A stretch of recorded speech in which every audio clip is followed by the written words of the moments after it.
तर आज आमच्यासाठी खूप स्पेशल दिवस होता, कारण आज होता पिल्लूंच्या पप्पाचा बर्थडे. उठल्याबरोबर पिल्लूचा कारभार चालू होऊन झोपेपर्यंत जातो. घरात दिवसभर पसाराच पसारा असतो. सकाळी-सकाळी Blinkitवरून काही सामान ऑर्डर केलं, कारण आज स्पेशल काहीतरी बनवायचं होतं. ते काय पुढे तुम्हाला कळणारच. व्हिडिओ नक्की शेवटपर्यंत बघा. छान बन ऑर्डर केले होते आणि त्याला मी मस्त छान असा मस्का लावला आणि रेडी झाला आमचा बन मस्का. आधी मी ऑफिसला जायची तेव्हा रोज बन मस्का खायची आणि आज बन मस्का खाऊन माझी तीच आठवण एकदम ताजी झाली.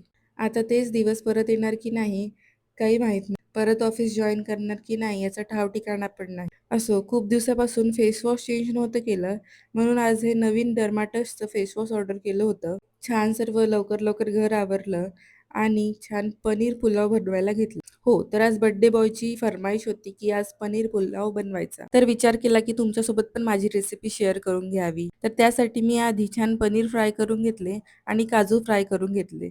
त्यानंतर कोथिंबीर, कांदा, मिरची, थोडे खडे मसाले, तांदूळ ह्या सर्व गोष्टी घेत कुकरमध्ये 2-3 चम्मच तूप टाक आणि त्यामध्ये घेतलेले खडे मसाले आणि कांदा टाकला.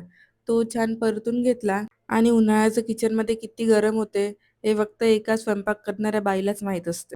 असो, त्यानंतर मी त्यामध्ये मिरची टाकली आणि कट केलेले व्हेजिटेबल्स टाकले, जे मी ऑलरेडी Blinkitवरून ऑर्डर केले होते. त्याला छान असं मिक्स केलं आणि मग बासमती राईस टाकला.